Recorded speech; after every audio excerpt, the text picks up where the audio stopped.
Today, we're unpacking a truly fascinating and honestly, highly provocative piece of speculative political analysis. We are looking at Antonio Caprarica's 2026 book, Il Bullo, or The Bully.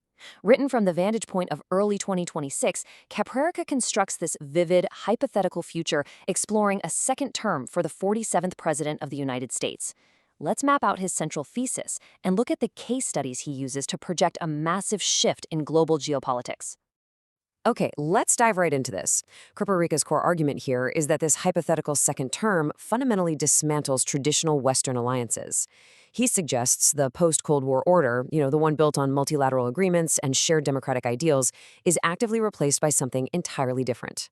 The whole concept of the West fractures under the weight of a new, highly transactional style of leadership. To immediately establish the really stark mood of his text, Caprarica opens with this powerful epigraph from historian Anna Applebaum. The quote reads, "The flame of American freedom has been extinguished in the world." By projecting this quote into his 2025 timeline, the author sets a distinct, almost documentary-style tone. He's not presenting a triumphant return. Instead, he frames his narrative around the perceived extinguishing of American democratic leadership on the global stage. Here's the agenda for our explainer today. First, the analysis of the return. Second, double B diplomacy. Third, the Middle East. Fourth, the Ukraine case. And finally, the end of the West. Section 1, the analysis of the return. And this brilliantly illustrates Caprarica's timeline.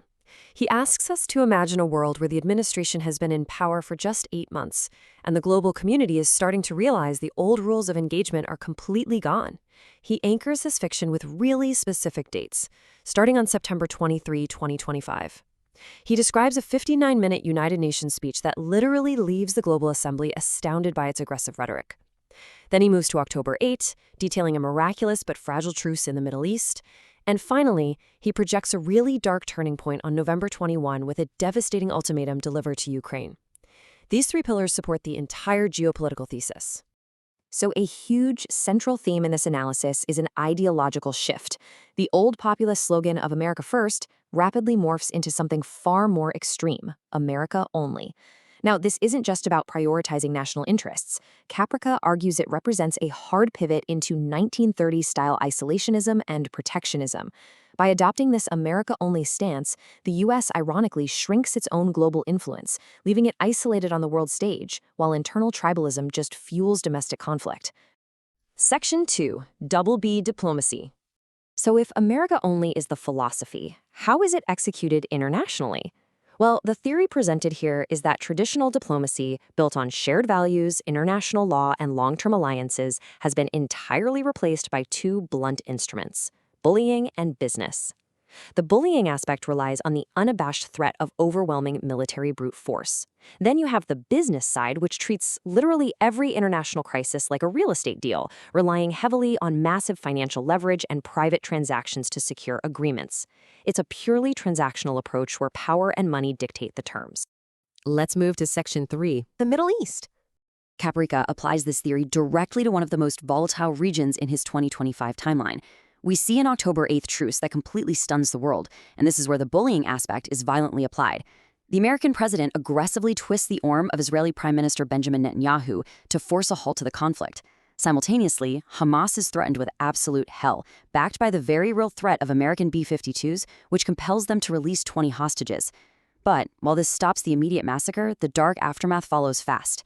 Within 24 hours, the secret police of Hamas are back on the streets of Gaza, executing dissidents. It's a truce built on threats, not a foundation for lasting peace.